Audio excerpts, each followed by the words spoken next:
Hello साथियों, तो कैसे हैं आप सभी। आई होप आप सभी स्वस्थ होंगे, मस्त होंगे और अपनी तैयारी में व्यस्त होंगे। तो स्वागत है आप सभी का इस सीरीज़ में, जिसमें हम लोग जो है 18 दिन में टोटल 900 एमसीक्यू देखने वाले हैं करंट अफेयर्स का, जो कि काफ़ी महत्वपूर्ण क्वेश्चन का सीरीज़ है। तो ये हमारा डे 2 है, मतलब दूसरा प्रैक्टिस सेट है। इससे पहले हम लोग प्रैक्टिस सेट 1 देख चुके हैं। अगर आप लोग वो नहीं देखे हैं तो चैनल पे जाइए, वहाँ पे मैंने प्लेलिस्ट बना दिया है, वहाँ से आप लोग आसानी से देख सकते हैं। तो आप लोग जो है अपने अपने स्तर से पढ़ते रहिए, तैयारी करते रहिए और साथ में इस 900 एमसीक्यू को जो है ज़रूर प्रैक्टिस करके जाइएगा। ये आप लोगों को काफ़ी ज़्यादा मदद करेंगे, चाहे आप 71वीं बीपीएससी दे रहे हैं या बीपीएससी टीआरई 4 देंगे या बिहार एसआई या अन्य कोई भी एग्ज़ाम जिसमें करंट अफेयर्स पूछा जाता है, तो उस सभी के लिए ये वीडियो सब जो है काफ़ी महत्वपूर्ण रहने वाली है। तो चलिए हम शुरू करते हैं। तो आप लोगों से निवेदन रहेगा जो वीडियो को अंत तक ज़रूर देखिएगा। तो चलिए, फर्स्ट क्वेश्चन हमारा बोला जा रहा है, जो किस मंत्रालय के अधीन नाक्छा कार्यक्रम के दूसरे चरण की जो है शुरुआत की गई है। तो नाक्छा ये जो कार्यक्रम है बोला जा रहा है, जो किस मंत्रालय के अधीन कार्य करता है, जिसको जो है दूसरे चरण की शुरुआत की गई है। तो याद रखिएगा, ये कार्य करता है ग्रामीण विकास मंत्रालय के अधीन। तो ऑप्शन नंबर बी इसका करेक्ट आंसर हो जाएगा। दूसरा क्वेश्चन बोला जा रहा है, जो भारत सरकार ने किस अभियान के तहत जन औषधि केंद्रों में युवाओं के लिए अनुभवात्मक लर्निंग कार्यक्रम शुरू की है। तो ये बोला जा रहा है कि किस कार्यक्रम के तहत ये जो है किस अभियान के तहत शुरू किए हैं। तो याद रखिएगा, इस अभियान का नाम है सेवा से सीखें। तो ऑप्शन नंबर जो है ए इसका करेक्ट आंसर हो जाएगा। अगला क्वेश्चन है तीसरा, बोला जा रहा है, जो किस राज्य में प्रस्तावित 1000 मेगावाट की सौर ऊर्जा परियोजना का जो है स्थानीय आदिवासी समुदायों के विरोध के बाद एशियाई विकास बैंक ने 434.25 मिलियन डॉलर का ऋण जो है वापस ले लिया है। तो बोल रहा है कौन से ऐसे राज्य है जहां पे 1000 मेगावाट की सौर ऊर्जा परियोजना का क्या था, प्रस्तावित था, उसके लिए जो है 434.25 मिलियन डॉलर जो है ऋण दे दिए थे एशियाई विकास बैंक, लेकिन वहाँ के आदिवासी समुदाय के विरोध के कारण जो है ये वापस ले लिया गया है। तो बोला जा रहा है किस राज्य के लिए यह प्रस्तावित था। तो याद रखिएगा, ये मतलब असम के लिए था और असम के काबी आंगलोंग में जो है ये प्रस्तावित था। ठीक है, अगला क्वेश्चन बोला जा रहा है 4 का। चौथा क्वेश्चन बोला जा रहा है, जो जापान के किस शहर से प्रभावित होकर तेलंगाना सरकार ने हैदराबाद में 80 एकड़ में इको टाउन विकसित करने की घोषणा की है। तो जापान के किस शहर से जो है प्रभावित होकर तेलंगाना सरकार बोला जा रहा है, जो हैदराबाद में जो है 80 एकड़ में इको टाउन विकसित करने की घोषणा की है। तो याद रखिएगा, ये है जापान के कीताकीयूसु शहर से प्रभावित होकर के जो है 80 एकड़ में इको टाउन विकसित करने की घोषणा की है।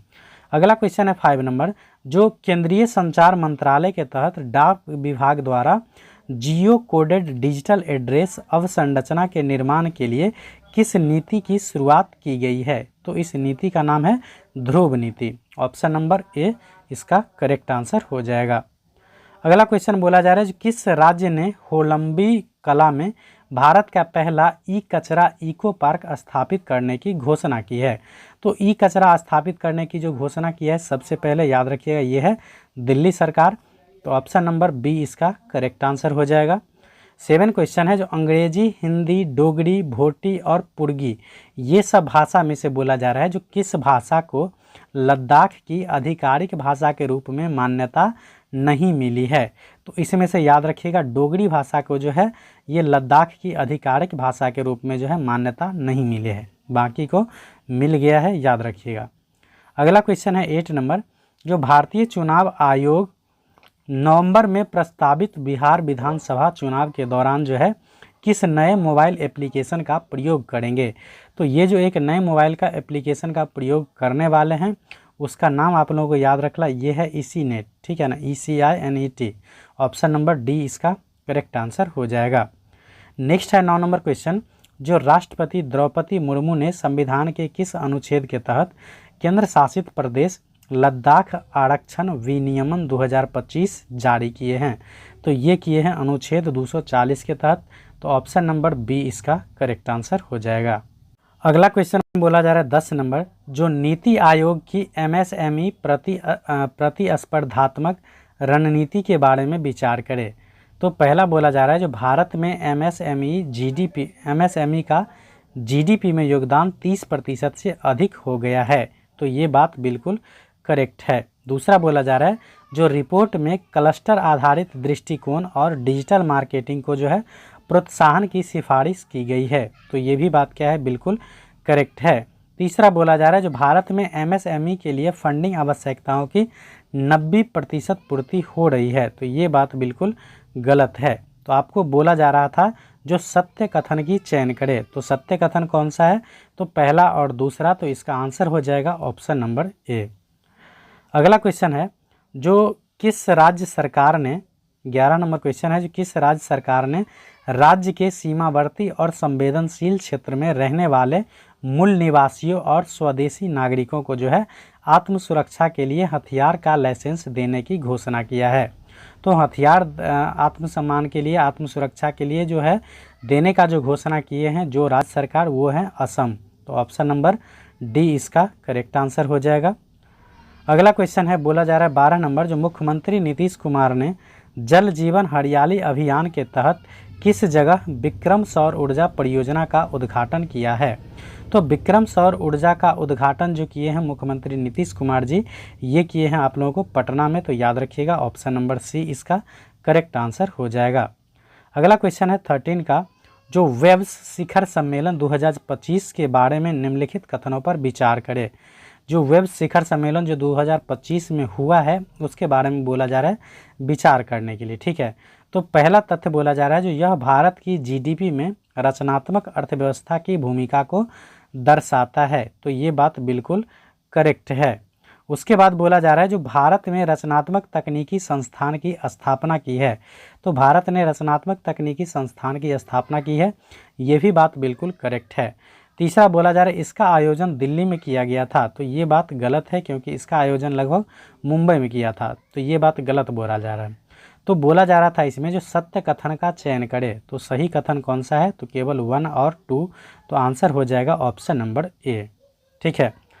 अगला क्वेश्चन है 14 का, जो किस राज्य के शिक्षा विभाग ने सरकारी स्कूलों में शिक्षण उपकरणों को उन्नत करने तथा शिक्षा की गुणवत्ता में सुधार के लिए गैर सरकारी संगठनों के साथ समझौता किया है। तो ये समझौता किया है तेलंगाना सरकार ने। ऑप्शन नंबर ए इसका करेक्ट आंसर हो जाएगा। अगला क्वेश्चन है 15 का, जो किस व्यक्ति ने भारत के G20 शेरपा के पद से इस्तीफा दे दिया है। तो G20 शेरपा के पद से जो इस्तीफा दिए हैं याद रखिएगा अमिताभ कांत है। ऑप्शन नंबर डी इसका करेक्ट आंसर हो जाएगा। उसके बाद नेक्स्ट क्वेश्चन बोला जा रहा है 16 का, जो किस जगह एयर इंडिया का विमान बोइंग जो है 7878 ड्रीम लाइनर जो है दुर्घटनाग्रस्त हो गया, जिसमें 241 लोगों की मौत हो गई है।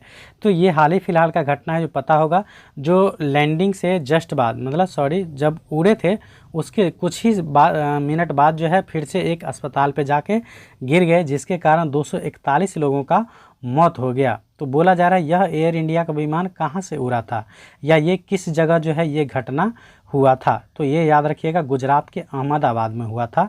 ऑप्शन नंबर सी इसका करेक्ट आंसर हो जाएगा। 17 का बोला जा रहा है जो गूगल ने एशिया प्रशांत क्षेत्र का जो है पहला सुरक्षा इंजीनियरिंग केंद्र कहाँ स्थापित किया है। तो ये जो पहला सुरक्षा इंजीनियरिंग केंद्र स्थापित किए हैं ये याद रखिएगा हैदराबाद में। तो ऑप्शन नंबर बी इसका करेक्ट आंसर हो जाएगा।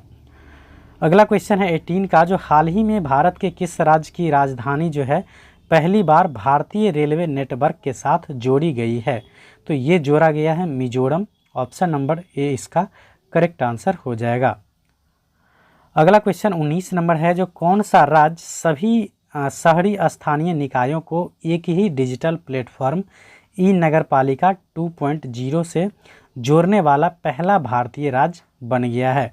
तो कौन सा ऐसा राज्य है जो सिर्फ एक ही प्लेटफॉर्म पर समझिए जितना भी शहरी स्थानीय निकाय था उस सबको ई नगरपालिका 2.0 से जोड़ने वाला पहला राज्य बन गया है। तो ये जो राज्य बना है याद रखिएगा मध्य प्रदेश। तो ऑप्शन नंबर डी इसका करेक्ट आंसर हो जाएगा। अगला क्वेश्चन है 20 का, जो डाउन टू अर्थ मैगजीन और centre for science and environment द्वारा भारत का कौन सा राज्य पर्यावरण श्रेणी में प्रथम स्थान पर रहा है? तो प्रथम स्थान पर जो रहने वाला राज्य है, याद रख लीजिएगा, Andhra Pradesh. Option number C इसका करेक्ट आंसर हो जाएगा। 21 का बोला जा रहा है, जो बिहार के सारण जिले में स्थित मढ़ौरा रेल इंजन कारखाने से निर्मित इंजन को जो है किस अफ्रीकी देश को निर्यात किया जाएगा? तो ये जो अफ्रीकी देश है जिसका नाम है गिनी गणराज्य, इसको जो है निर्यात किया जाएगा। हाल ही में दूसरा एक देश भी है जो इस इंजन को लेने के लिए समझौता किए हैं, तो अगर आप लोगों को पता होगा तो आप लोग कमेंट कीजिएगा। पहला है गिनी गणराज्य, जिसको बिहार से समझिए रेलवे इंजन एक्सपोर्ट किया जाएगा। ठीक है, अगला क्वेश्चन है, जो किस राज्य ने 2025 से 2035 को जल विद्युत दशक घोषित किया है? तो कौन से राज्य सरकार है जो 2025 से 2035 को जो है जल विद्युत दशक के रूप में घोषित किया है? तो ये आप लोगों को याद रखना है, अरुणाचल प्रदेश। तो ऑप्शन नंबर ए बिल्कुल करेक्ट आंसर हो जाएगा। अगला है 23 का, जो सरकारी ई मार्केट प्लस के माध्यम से सर्वाधिक डिजिटल सार्वजनिक खरीद करने वाला जो है शीर्ष राज्य कौन बन गया है? तो ये जो बन गया है आप लोगों को याद रखना, ये है उत्तर प्रदेश। तो ऑप्शन नंबर डी इसका करेक्ट आंसर हो जाएगा। नेक्स्ट क्वेश्चन है 24 का, जो केंद्र सरकार की उल्लास नव भारत साक्षरता कार्यक्रम के तहत मिजोरम और गोवा के बाद आधिकारिक तौर पर पूर्ण साक्षरता हासिल करने वाला तीसरा राज्य जो है कौन सा बन गया है? तो तीसरा राज्य बन गया है त्रिपुरा। ठीक है ना, तो पहला था मिजोरम, गोवा, उसके बाद तीसरा राज्य बन गया है त्रिपुरा, जो अपने आप को 100% साक्षर घोषित किए हैं। अगला क्वेश्चन है 25 का, जो मुख्यमंत्री नीतीश कुमार ने किस नदी पर बने 4.57 किलोमीटर लंबे 6 लाइन वाले पुल का उद्घाटन किया है? तो ये जो 4.5 किलोमीटर लंबा 6 लाइन वाला जो सड़क बना है, ये याद रख लीजिएगा, गंगा नदी पे बना है। तो ऑप्शन नंबर बी इसका बिल्कुल करेक्ट आंसर हो जाएगा। अगला क्वेश्चन बोला जा रहा है 26 का, जो केंद्रीय शिक्षा मंत्रालय द्वारा जारी परफॉर्मेंस ग्रेडिंग इंडेक्स रिपोर्ट 2023-24 में कौन सा राज्य सबसे निचले स्थान पर रहा है? तो ये रहा है, याद रख लीजिएगा, मेघालय। तो ऑप्शन नंबर डी इसका करेक्ट आंसर हो जाएगा। अगला क्वेश्चन है 27 का, जो ऑपरेशन स्पाइडर वेब का संबंध किससे है? तो ऑपरेशन स्पाइडर वेब का जो संबंध है, ये याद रखना है आप लोगों को, ड्रोन हमला से। ऑप्शन नंबर ए इसका करेक्ट आंसर हो जाएगा। अगला क्वेश्चन है 28 का, बोला जा रहा है, जो संयुक्त राष्ट्र महासभा ने वर्ष 2026-27 के कार्यकाल के लिए बहरीन, अंगोला, कोलंबिया, लाइबेरिया और लातविया में से किस देश को जो है यूएनएससी के 5 नए गैर अस्थायी सदस्य के रूप में नहीं चुना है? तो ये बहरीन हो गया, अंगोला, कोलंबिया, लाइबेरिया, लातविया, इसमें से बोला जा रहा है यूएनएससी के जो 5 नए गैर अस्थायी सदस्य है उसमें किसको जो है नहीं चुना गया है? इस 5 में से आप लोगों को बताना है। तो ये नहीं चुना गया है, याद रखिएगा, अंगोला को जो है नहीं चुना गया है। तो ऑप्शन नंबर सी इसका करेक्ट आंसर हो जाएगा। अगला क्वेश्चन है 29 का, जो हाल ही में जारी एक रिपोर्ट के अनुसार दुनिया के शीर्ष 10 स्टार्टअप शहरों की सूची में प्रथम स्थान पर किस शहर को प्राप्त हुआ है? तो दुनिया के सबसे टॉप जो है 10 स्टार्टअप शहर है, उसमें से पहला स्थान बोला जा रहा है किस शहर ने प्राप्त किया है? तो याद रखिएगा, San Francisco. Option number B इसका करेक्ट आंसर हो जाएगा। अगला क्वेश्चन है 30 का, जो अमेरिकी राष्ट्रपति डोनाल्ड ट्रंप ने राष्ट्रीय सुरक्षा का हवाला देते हुए कितने देशों के नागरिकों की अमेरिका में प्रवेश पर पूर्ण प्रतिबंध लगा दिया है? तो डोनाल्ड ट्रंप जब राष्ट्रपति बने हुए थे उसी टाइम में जो है ये सब घोषणा करते हैं। तो याद रखिएगा, इन्होंने टोटल 12 देश के जो है नागरिकों को अमेरिका में प्रवेश करने पर पूर्ण रूप से प्रतिबंध लगा दिए हैं। अगला क्वेश्चन है 31 का, जो किस देश में HIV रोगियों में जो है 500% वृद्धि के बाद राष्ट्रीय सार्वजनिक स्वास्थ्य आपातकाल की सिफारिश की गई है? तो ये जो सिफारिश किया गया है, याद रखिएगा, फिलीपींस में। ऑप्शन नंबर ए इसका करेक्ट आंसर हो जाएगा। अगला क्वेश्चन बोला जा रहा है 32 का, जो भारत ने मालदीव के साथ पर्यटन संबंधों को पुनर्जीवित करने के लिए किसे मालदीव के लिए जो है वैश्विक पर्यटन राजदूत नामित किया है? तो ये किया है कैटरीना कैफ को, तो ऑप्शन नंबर सी इसका करेक्ट आंसर हो जाएगा। अगला क्वेश्चन है 33 का, जो ईरान के परमाणु तथा सैन्य ठिकानों पर इजरायली हमलों की प्रतिक्रिया के रूप में ईरान ने किस आंदोलन मतलब किस ऑपरेशन को चलाया था। तो ईरान जो है इजराइल को जवाब देने के लिए जिस ऑपरेशन को चलाया था उसका नाम था ऑपरेशन 2 प्रॉमिस 3, ऑपरेशन 2 प्रॉमिस 3 और ऑपरेशन मिडनाइट हैमर जो इजराइल चलाया था ईरान पे, ये याद रख लीजिएगा। अगला है 34 का, जो किस देश ने 2000 वर्ष पहले बौद्ध धर्म के आगमन के उपलक्ष्य में पवित्र पोसोन पोया उत्सव मनाया है। तो पोसोन पोया उत्सव जो मनाया है ये याद रखना है आप लोगों को, श्रीलंका ने मनाया है। तो ऑप्शन नंबर डी इसका करेक्ट आंसर हो जाएगा। अगला क्वेश्चन है क्वेश्चन नंबर 35 का, जो QS वर्ल्ड यूनिवर्सिटी रैंकिंग 2026 में किस भारतीय संस्थान को शीर्ष स्थान प्राप्त हुआ है। तो QS वर्ल्ड यूनिवर्सिटी रैंकिंग 2026 में कौन से भारतीय संस्थान है जिसको शीर्ष स्थान प्राप्त हुआ है। तो ये याद रख लीजिएगा IIT दिल्ली है, ऑप्शन नंबर ए इसका करेक्ट आंसर हो जाएगा। नेक्स्ट क्वेश्चन 36 का बोला जा रहा है, जो ग्लोबल लिवेबिलिटी इंडेक्स 2025 के अनुसार दुनिया का सर्वाधिक रहने योग्य शहर किसे घोषित किया गया है। तो ये किया गया है कोपेनहेगन को, तो ऑप्शन नंबर सी इसका करेक्ट आंसर हो जाएगा। अगला क्वेश्चन है 37 का, जो जलवायु परिवर्तन प्रदर्शन सूचकांक 2025 में भारत को जो है कौन सा स्थान प्राप्त हुआ है। तो जलवायु परिवर्तन प्रदर्शन सूचकांक 2025 में भारत को जो स्थान मिला है ये मिला है 10वां स्थान। तो ऑप्शन नंबर बी इसका करेक्ट आंसर हो जाएगा। अगला क्वेश्चन है 38 का, बोला जा रहा है, जो किस देश के वैज्ञानिकों ने नई मौन रडार प्रणाली विकसित की है। तो नई मौन रडार प्रणाली जो विकसित किया है ये याद रखिएगा चीन के वैज्ञानिकों ने। तो ऑप्शन नंबर डी इसका करेक्ट आंसर हो जाएगा। 39 का क्वेश्चन बोला जा रहा है, जो उत्तर प्रदेश में इसरो का पहला प्रक्षेपण कहाँ किया गया है। तो उत्तर प्रदेश में इसरो का जो पहला प्रक्षेपण किया गया है ये आप लोगों को याद रखना है कुशीनगर में, ऑप्शन नंबर ए इसका करेक्ट आंसर हो जाएगा। अगला क्वेश्चन बोला जा रहा है 40 का, जो अंतर्राष्ट्रीय परमाणु ऊर्जा एजेंसी द्वारा कहाँ अंतर्राष्ट्रीय परमाणु आपातकालीन अभ्यास कॉन्वेक्स 3 2025 आयोजित किया गया है। तो ये कॉन्वेक्स 3 2025 का जो आयोजन किया गया है ये याद रख लीजिएगा रोमानिया में किया गया है, ऑप्शन नंबर सी इसका करेक्ट आंसर हो जाएगा। अगला क्वेश्चन है 41 का, बोला जा रहा है, जो राज्य विधेयकों पर राज्यपालों की शक्तियों पर सुप्रीम कोर्ट के फैसले से संबंधित निम्नलिखित कथनों पर विचार करें। पहला बोला जा रहा है, जो राज्यपाल के पास अनुच्छेद 200 के तहत पूर्ण वीटो या पॉकेट वीटो का अभाव है और वे विधेयकों को अनिश्चित काल तक निलंबित कर सकते हैं। तो ये बात बिल्कुल गलत है।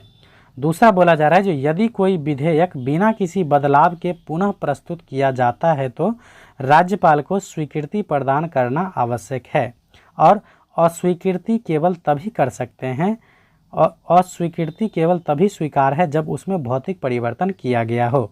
तो ये बात बिल्कुल सही है, क्योंकि कोई भी विधेयक जब बिना परिवर्तन के पेश किया जाता है तो उसको स्वीकार करना एकदम जरूरी हो जाता है। अस्वीकार तभी कर सकते हैं जब उसमें कुछ चेंज किया गया हो।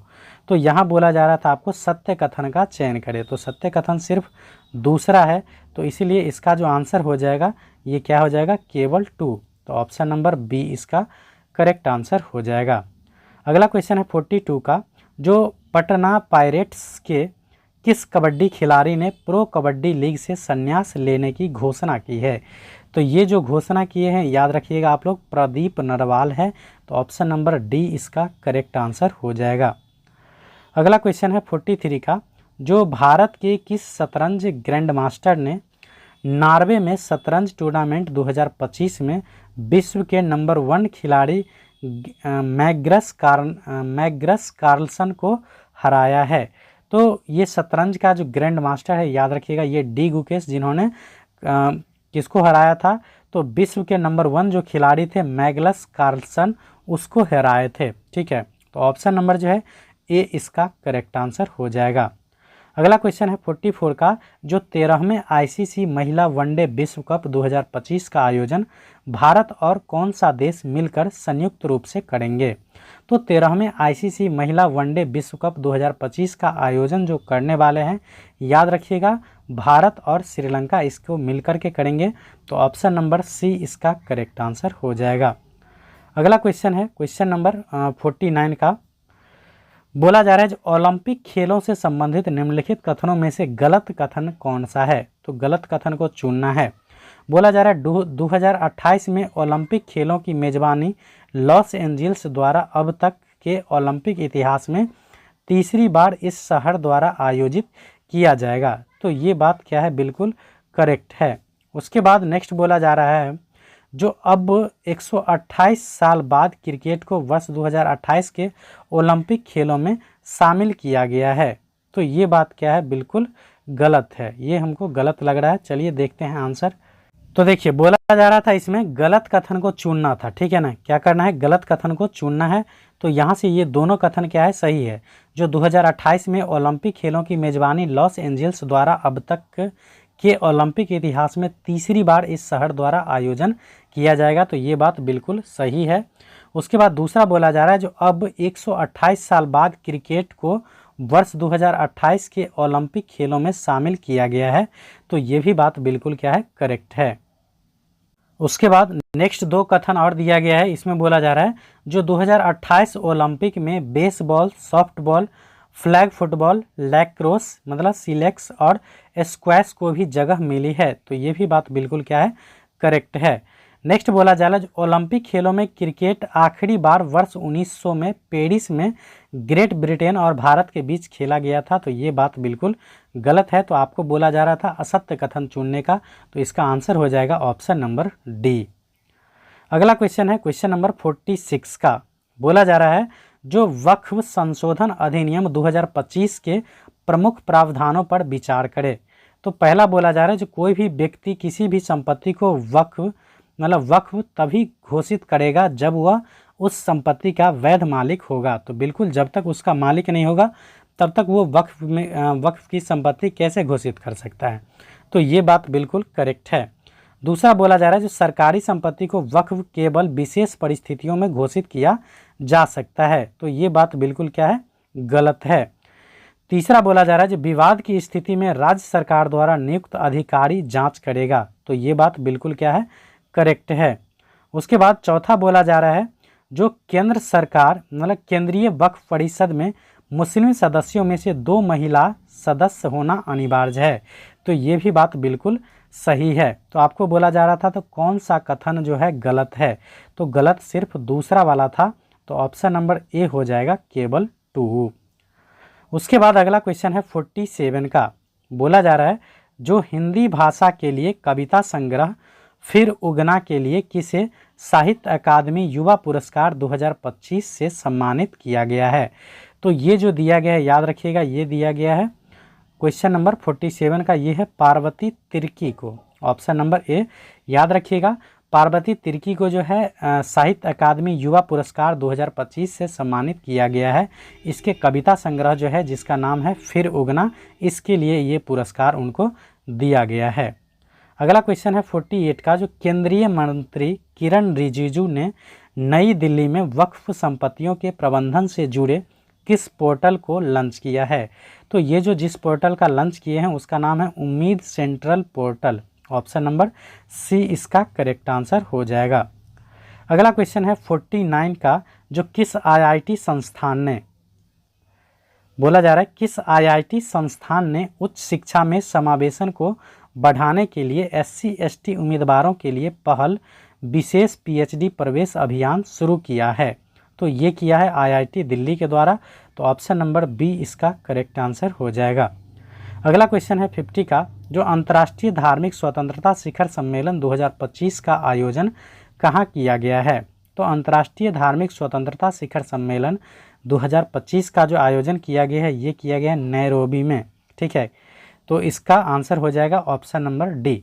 तो चलिए इस प्रकार से आज के इस वीडियो में मैं आप लोगों को प्रैक्टिस सेट ये दूध था, इसको भी मैंने 50 ऑब्जेक्टिव क्वेश्चन को कंप्लीट करवा दिया हूं। तो उम्मीद करूंगा आप लोगों को यह वीडियो काफ़ी अच्छा लगेगा और नेक्स्ट जो आने वाली एग्ज़ाम है उसमें आप लोगों को काफ़ी मदद मिलेगा। तो चलिए मिलते हैं नेक्स्ट वीडियो में। अगर वीडियो पसंद आए तो आप लोग जो है लाइक कमेंट शेयर ज़रूर कर दिया कीजिए और इसी प्रकार के वीडियो को देखने के लिए चैनल को सब्सक्राइब ज़रूर कर लीजिएगा। Thanks for watching.